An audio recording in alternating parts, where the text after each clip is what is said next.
पाकिस्तान के राष्ट्रपति आरिफ अलवी ने शनिवार को स्थगित चुनावी नतीजों पर नाराजगी जताई है। उन्होंने कहा कि अगर इलेक्ट्रॉनिक वोटिंग मशीन का उपयोग चुनाव में किया गया होता तो इस समस्या का सामना नहीं करना पड़ता। चुनाव आयोग के बड़े बड़े दावों के बावजूद उनकी नई चुनाव प्रबंधन प्रणाली इस बार विफल रही। मतदान के 72 घंटे के बाद भी अभी तक प्रत्येक निर्वाचन क्षेत्र के लिए प्रारंभिक परिणाम जारी नहीं किया गया है। सोशल मीडिया प्लेटफॉर्म एक्स पर पोस्ट करते हुए आरिफ अलवी ने कहा कि आज ईवीएम होती तो पाकिस्तान को इस परेशानी का सामना नहीं करना पड़ता। उन्होंने पिछली पीटीआई सरकार द्वारा ईवीएम को लेकर छेड़ी गई लड़ाई को याद कर कहा कि ईवीएम के लिए हमारे लंबे संघर्ष को याद रखें। ईवीएम में कागज के मतपत्र होते हैं जिन्हें हाथ से अलग किया जाता है, लेकिन इसमें प्रत्येक वोट बटन का एक साधारण काउंटर भी होता है। उन्होंने कहा कि अगर मशीनों का इस्तेमाल किया जाता तो प्रत्येक उम्मीदवारों का योग मतदान समाप्त होने के 5 मिनट बाद ही उपलब्ध हो जाता। 10 फरवरी को जमीयत उलेमा ए इस्लाम फजल ने सिंध के PS 22 निर्वाचन क्षेत्र में चुनावी नतीजों में धांधली और बदलाव को लेकर विरोध प्रदर्शन किया। JUIF नेता राशिद महमूद सुमरो ने आरोप लगाते हुए कहा कि हमारे उम्मीदवारों को परिणामों में बदलाव करके हरा दिया गया।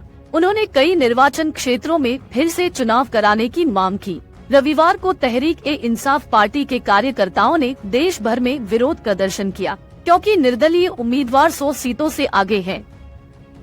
रिपोर्ट के अनुसार पार्टी की बैठक के बाद वोट की पवित्रता की रक्षा करने के लिए देश भर में शांतिपूर्ण तरीके से प्रदर्शन करने का फैसला लिया गया। पाकिस्तान चुनाव आयोग ने मतदान सामग्री छीनने और नुकसान पहुंचाने की शिकायतों के बाद देश भर में विभिन्न मतदान स्थलों पर फिर से चुनाव कराने के आदेश जारी किए। 8 फरवरी को राष्ट्रव्यापी चुनाव कराने में सभी चुनौतीपूर्ण चरणों को पार करने के बाद चुनाव आयोजन प्राधिकरण अब वोट परिणामों की घोषणा के अंतिम चरण में है। लगभग 72 घंटे बाद भी परिणाम जारी नहीं हो पाए हैं। आपको बता दें कि मतदान के दौरान छिटपुट राजनीतिक हिंसा और खैबर पख्तूनख्वा में घातक आतंकवादी हमले के बीच सरकार को इंटरनेट और मोबाइल शटडाउन लेना पड़ा था।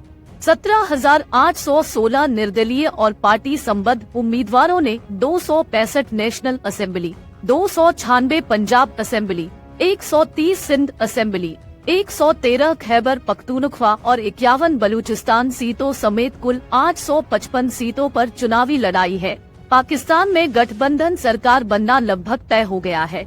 शनिवार को पाकिस्तान के सेना प्रमुख जनरल असीम मुनीर ने नवाज शरीफ के गठबंधन सरकार बनाने के आग्रह का समर्थन किया। वहीं कार्यवाहक प्रधानमंत्री अनवर उल हक काकड़ ने भी गठबंधन सरकार बनने की उम्मीद जताई है। अगर आप ये वीडियो YouTube पर देख रहे हैं तो हमारे चैनल को सब्सक्राइब करें और बेल आइकन को दबाना ना भूलें। अगर आप Facebook पर ये वीडियो देख रहे हैं तो हमारे पेज को लाइक करें।